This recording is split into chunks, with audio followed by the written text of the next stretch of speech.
Senang bisa menjumpai Anda kembali, saya Edward Hanok. Selamat datang di Uteo Channel.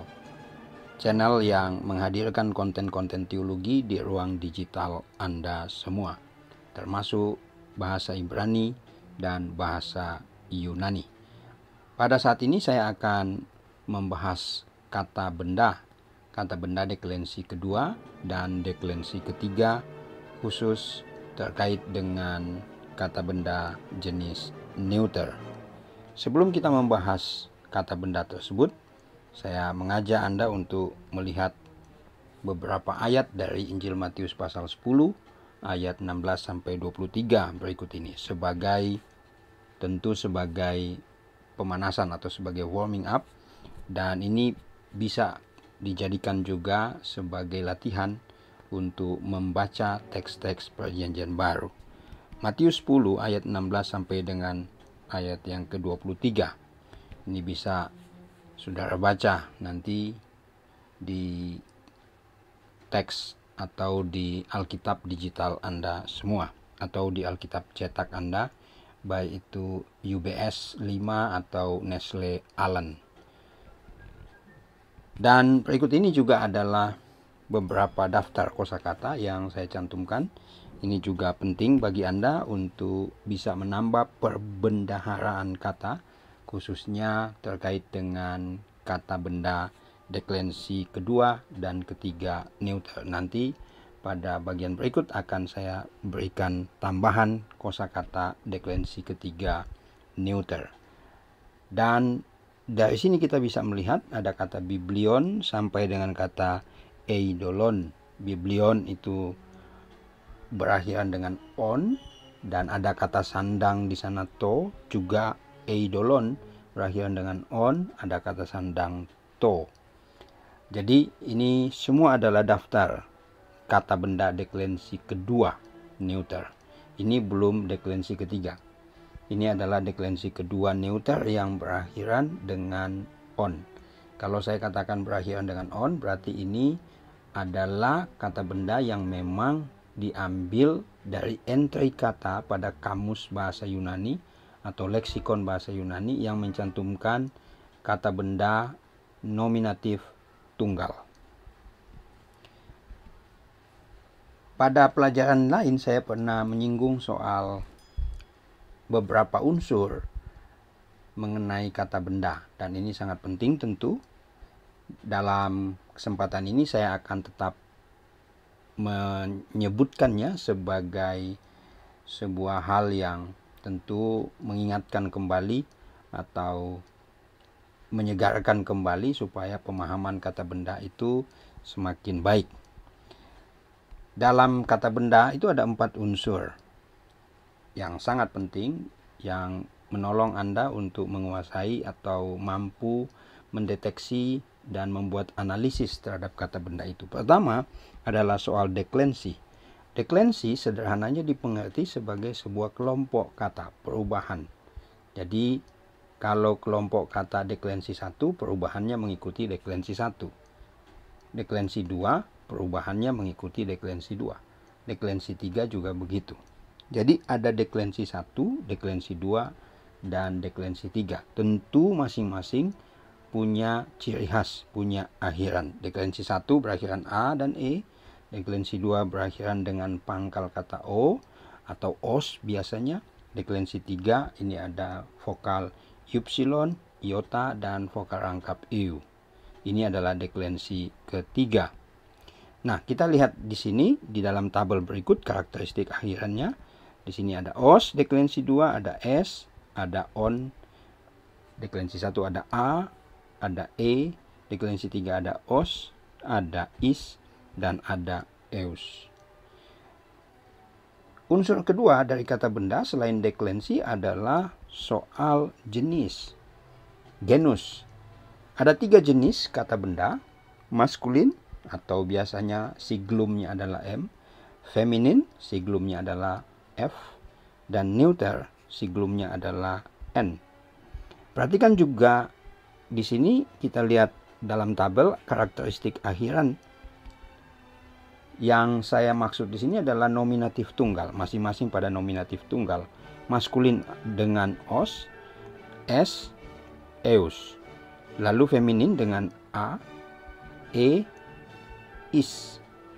Neuter dengan on dan os. Ini penanda, atau ini yang menolong kita bisa mengerti kata benda itu sendiri dari sisi genus, jenis. Yang ketiga ada kasus. Nah, ini kasus kata benda itu juga sangat penting ya. Ada 5 kasus dalam kata benda. Ciri khas bahasa-bahasa Indo-Jerman ya, seperti itu. Jadi ada kasus nominatif, ada kasus genitif, ada kasus akusatif, ada kasus datif, ada kasus vokatif ya.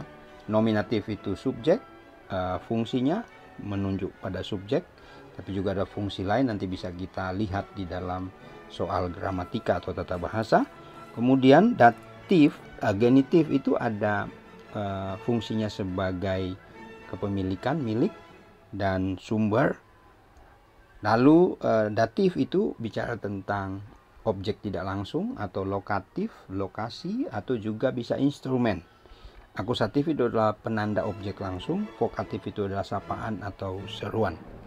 Karakteristiknya akan dikembalikan kepada kasus-kasus ini, karakteristik akhiran ya dari setiap kasus ini dikembalikan kepada deklensi 1, deklensi 2, deklensi 3, nominatif sampai dengan vokatif, tunggal dan jamak. Yang keempat ada jumlah. Ini penting juga. Jadi kita berada pada unsur keempat, yaitu unsur jumlah. Kata benda itu ada yang singular, ada yang plural, ada yang disebut dengan kata benda tunggal, ada yang disebut dengan kata benda jamak. Tentu ada yang bisa countable nouns, ada yang uncountable nouns, bisa dihitung 1, 2, tapi juga bisa bersifat tak bisa dihitung. Jadi ada kata benda tunggal dan kata benda jamak. Masing-masing karakteristiknya juga atau di akhirannya itu ditentukan oleh jenis dari kata benda, deklensi, termasuk juga dengan kasus. Nah, ini perlu diperhatikan. Jadi ada 4 unsur, deklensi, lalu jenis, kasus, dan jumlah. Kita akan melihat lebih dekat deklensi 2, khususnya neuter, yang berakhiran dengan on. Sekali lagi, kalau saya bilang berakhiran dengan on, itu artinya ini pada nominatif tunggal. Di sini ada beberapa perubahan atau ada beberapa contoh deklinasi, perubahan dari kata benda dendron. Nah, dendron itu nominatif tunggal. Dendron, dendru, dendron, dendroi, dendron. Dendra, dendron, dendra, dendrois, dendra. Di akhir kata itu ada kata sandang. To, tu, to, toi. Dan vokatif tidak memiliki kata sandang. Begitu juga dengan jamak, ta, ton, ta, tois. Nah, di sini perlu dilihat dengan seksama, perlu diperhatikan dengan seksama bahwa ada kesamaan pada bentuk atau pada kasus nominatif, kasus akusatif, dan kasus di sini adalah kasus vokatif.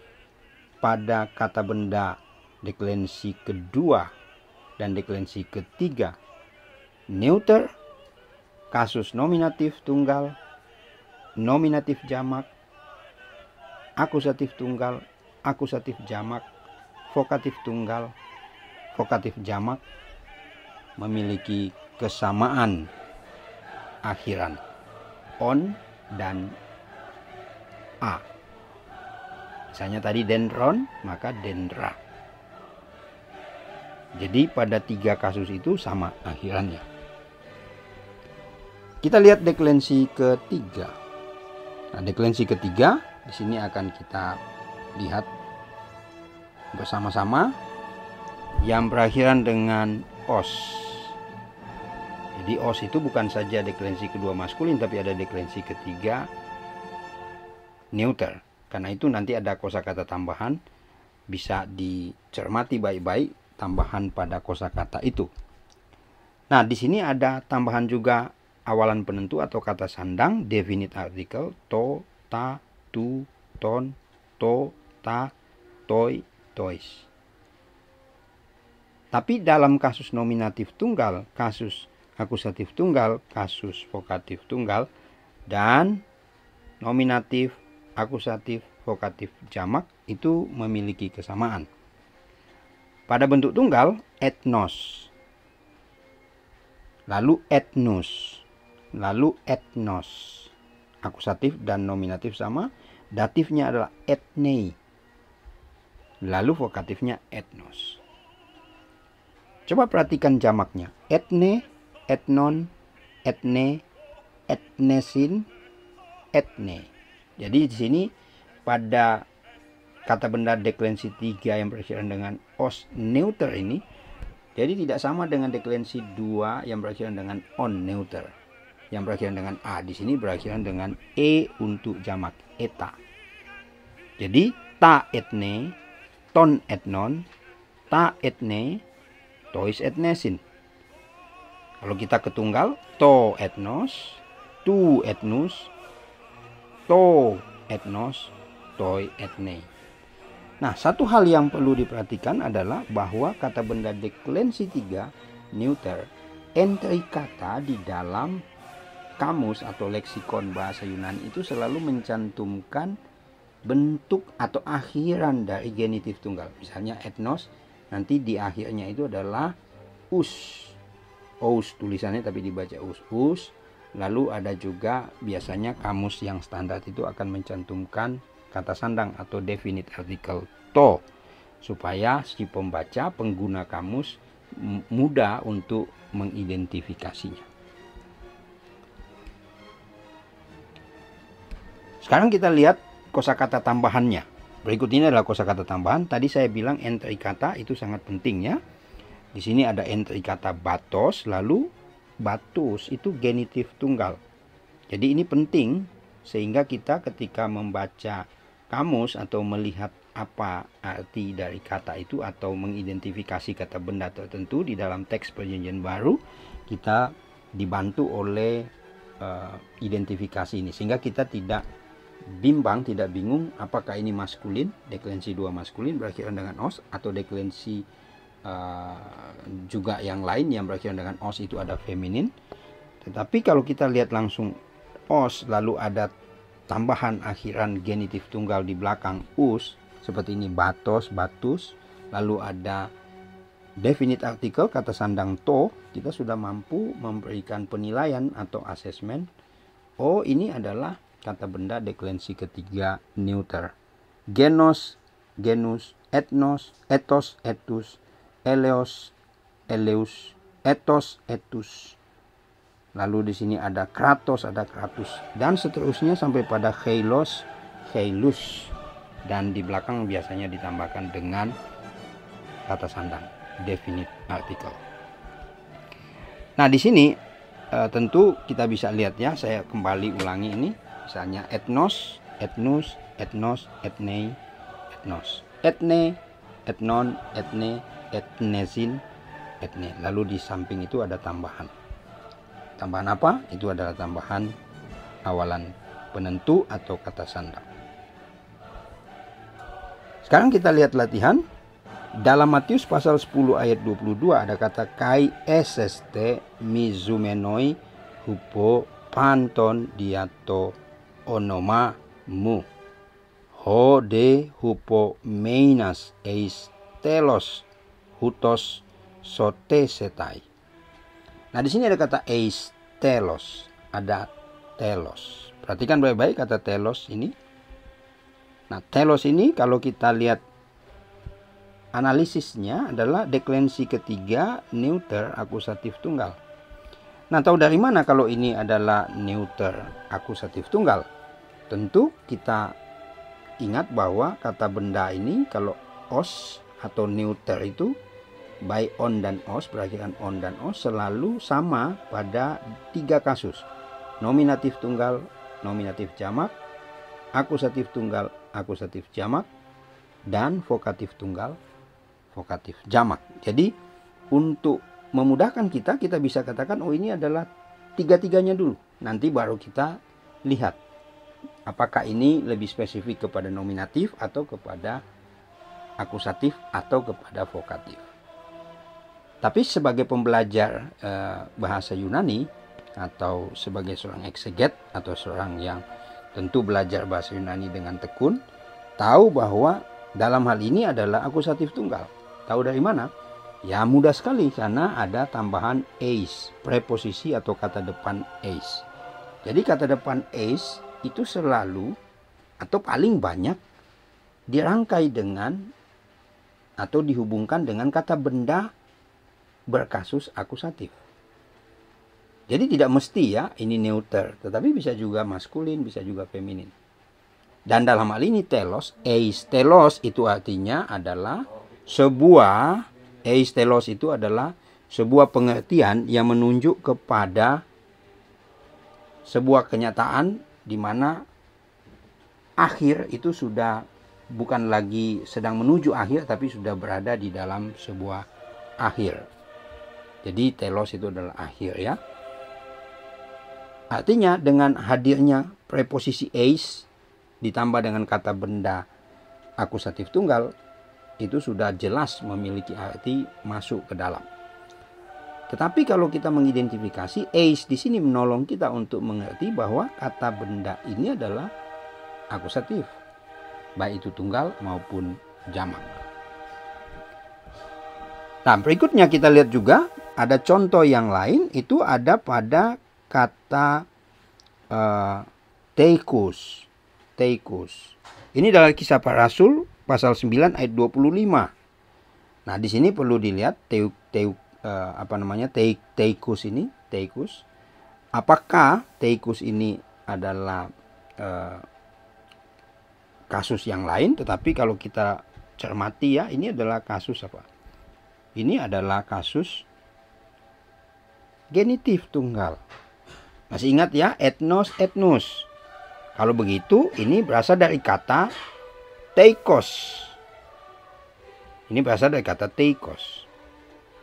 Jadi, labontes de auton hoi matetai niktos katekan diatu teikus kalasantes en spiridi. Nah, itu mesti dibaca spi ya, bukan spu, tapi spiridi.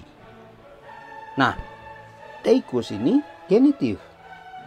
Tahu dari mana juga ini genitif? Tentu mudah ya, karena memang deklensi ketiga neuter itu tentu berbeda. Genitif dan akusatif, genitif dan datif itu bentuk yang berbeda. Yang sama itu adalah nominatif, akusatif, vokatif. Ini berbeda.